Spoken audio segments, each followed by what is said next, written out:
Hello everyone, मैं हूं लोकेंद्र सिंह और आज हम देखेंगे एनसीईआरटी हिस्ट्री क्लास सिक्स्थ का 7 chapter the Ashoka the emperor who give up the war. मतलब अशोका जो किंग था उसने युद्ध त्याग दिया। देखिए, Roshan clutch the crisp note that her grandfather had given on her birthday. देखिए, रोशन के दादाजी ने उसको बर्थडे पर एक क्रिस्प नोट मतलब एक कड़क नोट दिया जिसको उसने टाइटली पकड़ रखा था। और रोशन उन पैसे से सीडी खरीदना चाहती थी, उसकी काफ़ी इच्छा थी। और वो उस नोट को फ़ील कर रही थी उस जो उसके दादाजी ने दिया था। और उसने नोटिस करा कि एक साइड पर गांधी जी की स्माइलिंग करती हुई फ़ोटो है और दूसरी साइड पर एक लॉयन है। अब वो लॉयन कौन है, ये नोट पर क्यों आया, तो वो आज हम इस चैप्टर पर देखेंगे।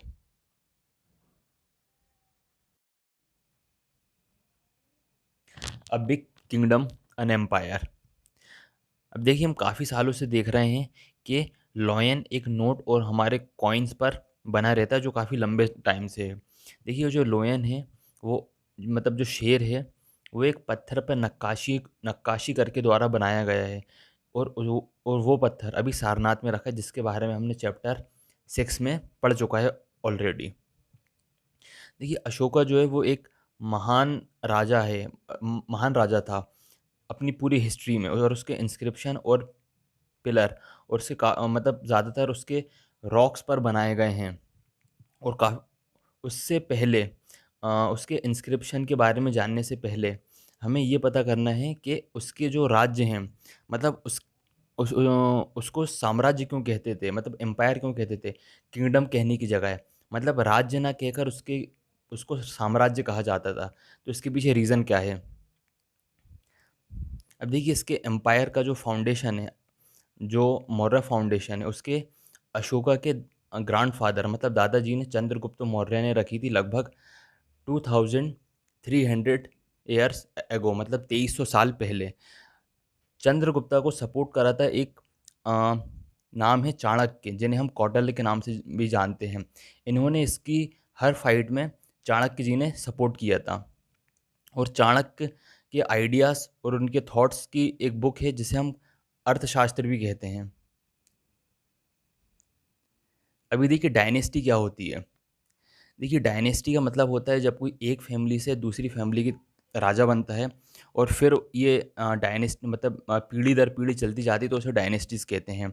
जैसे पहले चंद्रगुप्त का सन बिंदुसार और बिंदुसार का सन अशोका। तो ऐसे पीढ़ी पीढ़ी दर पीढ़ी जब ये ट्रांसफ़र होता है राजा का, एक के बाद उसी फैमिली का राजा, फिर उसी फैमिली का राजा, तो उसे डायनेस्टीज बोलते हैं। देखिए, there were several city empire black dot including this Pataliputra, Takshashila and Ujjain. देखिए, ये जो ब्लैक डॉट में है ये अशोका की मेन सिटी है, एक उज्जैन, तक्षशिला जो कि अभी पाकिस्तान में है, और पाटलिपुत्र ये पटना का रीजन है। ये अशोका की मेन सिटी हैं। देखिए, Takshashila was a gateway of north west including central Asia. देखिए, यहाँ ये जो 3 सिटी बताई हैं जैसे पाटलिपुत्र, तक्षशिला और उज्जैन, इन सिटीज़ में ये मेन सिटीज़ थी। और यहाँ पे बिजनेसमैन और गवर्नमेंट ऑफिशियल मतलब ज़्यादातर यही लोग रहा करते थे। और देखिए, जो प्लेस वेयर अशोका के जो रेड डॉट हैं वहाँ पर इंस्क्रिप्शन मिले हैं और ये माना जाता है यहाँ तक अशोक का साम्राज्य फैला हुआ था जहाँ तक रेड डॉट बने हुए हैं। ये मतलब अशोका का साम्राज्य कितना बड़ा था, यहाँ तक ये पूरे साउथ में गुजरात, ये पूरा ईस्ट, ये तक्षशिला पाकिस्तान में है, जो कंधार जो कि अफ़गानिस्तान में है। मतलब अशोका का इतना बड़ा साम्राज्य था, इसीलिए उसे किंगडम ना कहकर एम्पायर कहा जाता है। अब देखिए, जो 3 फेमस सिटीज़ थीं, वहाँ पर तो बिज़नेसमैन, मर्चेंट्स और ये क्राफ्ट पर्सन लोग रहते थे। और इसके अलावा बाकी जो हैं वहाँ फार्मर रहा करते थे। और ऐसा पता चलता है कि सेंट्रल इंडिया में वहाँ पे ज़्यादातर जंगल ही था। और वहाँ के लोग जानवरों को शिकार कर कर ही पेट को पालते थे। और अलग अलग जगहों पर अलग अलग भाषाएं थीं।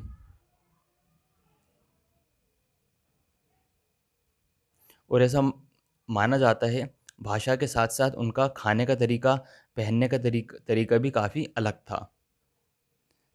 अब देखिए इस डिफरेंस क्या है एक राज्य में और एक साम्राज्य में, मतलब किंगडम में और एम्पायर में। बाकी के राजाओं को किंगडम से कहा जाता, उनके राज्य जो है उन्हें किंगडम कहा जाता था, लेकिन अशोका के ही राज्य को एम्पायर कहा जाता था, मतलब साम्राज्य। उसके पीछे रीज़न है, ये अशोका एम्पायर को ज़्यादा रिसोर्सेज चाहिए रहते हैं अगर किंग से कंपेयर करें, और और उसका लार्जर देन किंगडम और उसकी बिग आर्मी होती है। मतलब एक जिसका एम्पायर है और जिसका किंगडम है, एम्पायर वाले के पास ज़्यादा आर्मी होती है और उसका एरिया भी छोटा होता है, और इसीलिए उसे ज़्यादा टैक्स भी कलेक्ट करना पड़ता है। मतलब जिसका ये एरिया है, ये किंगडम कहलाएगा, मतलब जिसके पास ज़्यादा एरिया है, तो उसे ज़्यादा ज़्यादा आर्मी चाहिए, ज़्यादा रिसोर्सेज चाहिए। जिसका जितना बड़ा सबसे बड़ा एरिया कवर कर रखा था, जहाँ पे अशोका का राज था, इसीलिए उसे एम्पायर कहा जाता है। Ruling the empire. अब देखिए जो अशोका का जो एम्पायर था वो काफ़ी बड़ा था, और डिफरेंट पार्ट वर रूल डिफरेंटली। देखिए इस लाइन का मतलब होता है डिफरेंट पार्ट वर रूल डिफरेंटली। इसका मतलब जहाँ पे सिटी टाइप के जो इलाके थे, थोड़े शहरी थे, तो वहाँ का एडमिनिस्ट्रेशन थोड़ा अलग था। और जहाँ पे थोड़ा सा रूरल एरिया था, मतलब ग्रामीण इलाका था, वहाँ का अलग था। और जहाँ पे जो जंगल टाइप का एरिया था, जहाँ आदिवासी लोग रहा करते थे, वहाँ का एडमिनिस्ट्रेशन रूल थोड़ा अलग था। अ, देखिए जो पाटलिपुत्र का एरिया था, मतलब पाटलिपुत्र पर जहाँ जहाँ तक सीमा थी, उसका डायरेक्ट कंट्रोल अशोका के हाथ में ही था। मतलब उसका डायरेक्ट कंट्रोल एम्परर ही करता था। और मतलब जैसे टैक्स कलेक्ट करना, बाकी के सारे ऑफिस को अपॉइंट करना, ये सारा काम राजा ही करता था। और जो भी व्यक्ति टैक्स देने से मना करता था उसको पनिश भी किया जाता था, मतलब टैक्स देने में कोई मना करे या कुछ भी करे। ले इसके अलावा काफ़ी सारे ऑफिसर्स पे अशोका ने उनके पीछे जासूस भी छोड़ रखे थे, उसको चेक करने के लिए कि वो लोग अपना काम सही तरीके से कर रहे हैं या नहीं। लेकिन इन सब के अलावा जो सबसे सुपीरियर होता था वो राजा ही होता था सब में। और राजा की इन सब की हेल्प करने के लिए रॉयल फैमिलीज़ की सीनियर मिनिस्टर होते थे। देखिए अभी जो होता है पीएम की जो हेल्प करते हैं, उसके जो अंडर होते हैं वो कैबिनेट सेक्रेटरीज होते हैं, जो कि सीनियर आईएएस ऑफिसर होते हैं। तो वो इनकी हेल्प करते हैं। उसी तरीके से जो एडमिनिस्ट्रेशन था, जो अशोका के भी सीनियर मिनिस्टर्स थे जो इनकी एडमिनिस्ट्रेशन में हेल्प किया करते थे। और देखिए बाकी के जो इसके अलावा जो थे प्रोविंसेस थी, उनका जो कंट्रोल था वो तक्षशिला और उज्जैन के अंडर में था। अगर वहाँ ज़रूरत पड़ती थी तो एक गवर्नर को भी सेंड किया जाता था, एक गवर्नर को भी भेजा जाता था उसे कंट्रोल करने के लिए। बिसाइड्स इसके अलावा जो वास्ट एरिया था, मतलब जो सेंटर का, जो मध्य भारत का एरिया था, वो रोड और रिवर, मतलब वहाँ रोड और रिवर थी, जो कि एक अच्छा था ट्रांसपोर्टेशन के लिए। मतलब वो कंट्रोल करके रखा था ट्रांसपोर्टेशन के लिए, जिससे वो टैक्स कलेक्ट किया करते थे। जिसमें कौटिल्य, मतलब कौटिल्य की एक बुक है अर्थशास्त्र, उसमें इस बारे में जिक्र भी किया गया है। जो नॉर्थ वेस्ट का जो रीजन है वो इम्पोर्टेंट पार्ट था, इम्पोर्टेंट फॉर ब्लैंकेट, मतलब कंबल वगैरह के लिए बहुत फेमस था, वो इम्पोर्टेंट था। और जो साउथ इंडिया का जो हिस्सा है वो गोल्ड के लिए और प्रीशियस स्टोन के लिए बहुत ही फेमस था। और देखिए जो फॉरेस्ट वाला रीजन है, जो जंगल वाला रीजन है, वहाँ वहाँ के जो लोग कुछ ज़्यादा इंडिपेंडेंट थे, और वहाँ से वो कलेक्ट किया करते थे टैक्स के रूप में टिम्बर, हनी, वैक्स वगैरह। मौर्य मौर्य ऑफिसर। देखिए जो the emperor and the capital city. देखिए इस बॉक्स में एक मेगास्थनीज है, एक एम्बेसडर है, जो कि जिसको भेजा है ग्रीक एम्बेसडर है, जिसको भेजा है सेलुकस निकेटर ने चंद्रगुप्त के दरबार में। देखिए अब ये जो ऑरेंज पेज में दिया हुआ है, ये उसने जो बुक लिखी थी उसका एक छोटा सा हिस्सा है। मतलब छोटा सा पार्ट है। उस मेगास्थनीज ने लिखा है कि राजा की जो एंट्री होती है वो ओकेशन पीरियड के टाइम पे जो होती है वो एक सेलिब्रेशन का टाइम होता है, जहाँ पे उसकी ग्रैंड रॉयल एंट्री होती है। और ही कैरिड अ गोल्डन पेलिंक्विन। पेलिंक्विन इसका मतलब होता है कि वो गोल्डन पेलिंक्विन मतलब सोने की पालकी। वो इसकी एंट्री जो होती है सोने की पालकी में होती है। और उसके गार्ड जो होते हैं जो हाथी पर बैठे हैं वो भी सोने और चांदी से हाथी को भी सजाया गया है। मतलब इतना सोना था कि मतलब हाथी को भी सजाया गया है सोने और चांदी से।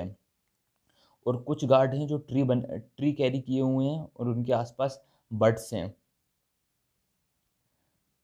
और राजा के आसपास महिलाएं भी हैं जो हथियार लेके चल रही हैं। बट इसके अलावा भी राजा को डर था कि कहीं कोई उसे जान से ना मार दे, तो उसने अपनी टीम में कुछ ऐसे सर्वेंट रखे थे जो उसका खाना खाने से पहले चेक किया करते थे, कहीं खाने में कुछ मिला हुआ तो नहीं है। देखिए, और मेगास्थनीज ने पाटलिपुत्र के बारे में क्या लिखा है कि पाटलिपुत्र एक बहुत ही बड़ा और सुंदर शहर है, जहाँ पर 570 टावर और 64 गेट हैं। यहाँ पर 2 और 3 मंजिला घर हैं जो कि वुड और मड ब्रिक से बने हुए हैं। मतलब मड ब्रिक मतलब होता है कच्ची मिट्टी, मतलब कच्ची ईंटें। और राजा का भी जो महल है वो वुड और डेकोरेटिव स्टोन से बना हुआ है, जिसको मतलब पत्थर पे नक्काशी करके बनाया गया है। और उसके आसपास गार्डन है।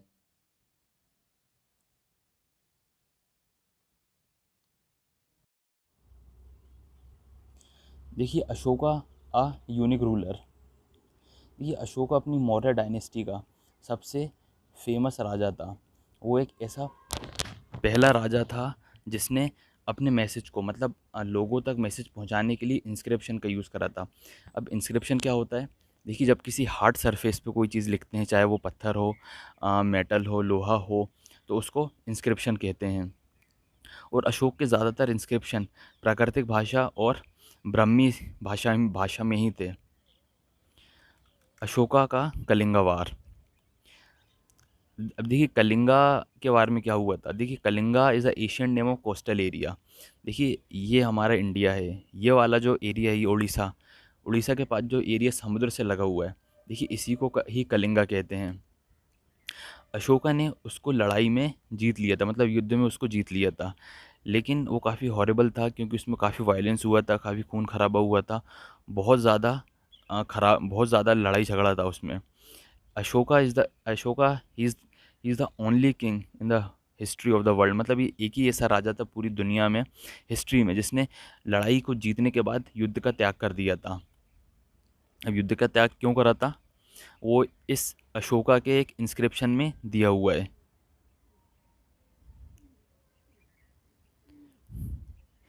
देखिए, इसमें बताया लगभग 8 साल के बाद जब अशोका राजगद्दी पर बैठा था, तो तभी उसने कलिंगा वार को जीत लिया था। अब देखिए, इससे मतलब होता क्या है, जब लड़ाई झगड़ा होता है तो अशोका ने नोटिस करा कि लगभग 1.5 लाख लोगों को बंदी बना लिया गया और लगभग 1 लाख लोग से ज़्यादा मारे गए। ये देखकर अशोका को काफ़ी दुख हुआ, क्योंकि जब भी किसी इंडिपेंडेंट लैंड को कन्क्योर करते हैं, मतलब किसी भी ज़मीन पर कब्जा करते हैं, तो उसमें लाखों लोग मारे जाते हैं और लाखों लोग को कैद कर लिया जाता है। इसमें ब्राह्मण भी होते हैं और मॉन्क भी होते हैं। कई सारे लोग मारे जाते हैं कोई किसी के रिलेटिव होता है, किसी का फ्रेंड्स होता है, कोई किसी का दास होता है। मतलब हर व्यक्ति अपने प्रिय को खो देता है। इसीलिए अ, अशोका ने डिसाइड करा वो धम्म के रास्ते पर चलेंगे। अब उनका बिलीव था कि अब धम्म से वो मतलब किसी ज़मीन मतलब लोगों का दिल जीतेंगे, ना कि फोर्सफुली लड़ाई झगड़े से। और फ्यूचर में उन्हें ये उम्मीद थी कि उनका सन और उनका ग्रैंड सन भी इसी रास्ते पर चलेगा। अब देखिए, धम्म क्या होता है।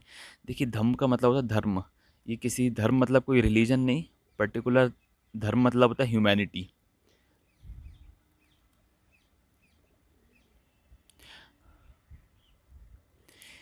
ये देखिए, एक अशोका के ज़माने का ये एक स्कल्पचर है, जो कि अभी राष्ट्रपति भवन में है। व्हाट वाज अशोकाज धम्म, मतलब अशोक का जो धम्म था जिस पे वो फॉलो कर रहे थे वो क्या था बेसिकली। देखिए अशोक का जो धम्म था उसमें आपको किसी की पूजा करने की या कोई परफॉर्मेंस ऑफ सेक्रीफाइस, मतलब किसी प्रकार की आपको रिचुअल्स करने की ज़रूरत नहीं है। जैसे एक फादर अपने बच्चों को सिखाता है, उसी तरीके से अशोका ने भी ये माना था कि वो भी अपने प्रजा को सिखाएंगे। अब वो सिखाएंगे क्या? द टीचिंग्स ऑफ बुद्धा, मतलब बुद्धा की जो बताई गई बातें हैं, बुद्धा की बताई गई लेसन है, वो बताया जाएगा। अ, लेकिन यहाँ कुछ प्रॉब्लम थी। अ, जैसे प्रॉब्लम ये थी कि देखिए कहीं पर भी रहते हैं तो वहाँ डिफरेंट रिलीजन के लोग रहते हैं, मतलब कई प्रकार के लोग रहते हैं। कुछ ऐसे भी लोग रहते हैं जो जानवरों की बलि देते हैं, एनिमल्स वर सेक्रीफाइस्ड, है ना। कुछ ऐसे थे स्लेव और सर्वेंट को काफ़ी मतलब बुरी तरीके से ट्रीट करते हैं। बिसाइड्स इसके अलावा फैमिलीज़ में काफ़ी लड़ाई झगड़े होते थे। आप कुछ लोग आपस में, नेबर्स काफ़ी आपस में मतलब लड़ाई झगड़ा कर रहे हैं। अशोका ने फील करा कि इस प्रॉब्लम को सॉल्व करना पड़ेगा, तो उन्होंने अपॉइंट करा अपने एक ऑफिशियली धम्म महात्मा। अब धम्म महात्मा कौन होते हैं? जो प्लेस टू प्लेस जाए और लोगों को टीचिंग्स करे, मतलब लोगों को बुद्धा के बारे में बताए, बुद्धा की टीचिंग्स के बारे में बताए। देखिए अशोका ने जो अपने मैसेज करे थे वो इंस्क्रिप्शन में करे थे, मतलब रॉक और पिलर में करे थे। और अशोका ने अपने जो सेंट मतलब मैसेंजर भेजे थे, मतलब जो धम्म के रास्ते पर जो टीचिंग्स के बारे में बताया, उनको सीरिया भेजा था, इजिप्ट भेजा था, ग्रीस भेजा था, श्रीलंका भेजा था। देखिए कहाँ कहाँ पहुँचाया था अशोका ने। और अशोका ने रोड बनवाए, ड्रग वेल मतलब कुएँ खुदवाए, रेस्ट हाउस बनवाए, और हॉस्पिटल्स बनवाए, मतलब मेडिकल ट्रीटमेंट देने के लिए, चाहे वो ह्यूमन बींग हो चाहे या फिर वो एनिमल हो।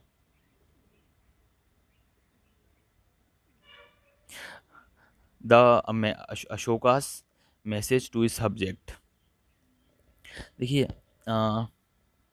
अशोका ने देखा काफ़ी पीपल्स काफ़ी रिचुअल्स करते हैं जब वो बीमार पड़ते हैं, या उनके बच्चे की मैरिज होती है, या फिर बच्चा जन्म लेता है, या फिर वो जर्नी जाता है, मतलब एक जगह से दूसरी जगह। तो मतलब अशोका ने नोटिस करा काफ़ी रिचुअल्स हैं, मतलब हर हर चीज़ में कुछ ना कुछ रिचुअल्स हैं। तो उन्होंने कहा कि इसके अलावा, अब रिचुअल्स ना करने के अलावा कोई और काम करो, दूसरा काम करो, वो ज़्यादा फ्रूटफुल होगा। अब दूसरा काम क्या था कि जैसे अपने स्लेव और सर्वेंट से आराम से मतलब प्यार से बर्ताव करो, मतलब उनको बुरी तरीके से ट्रीट ना करने के बजाय उनको प्यार से बर्ताव करो।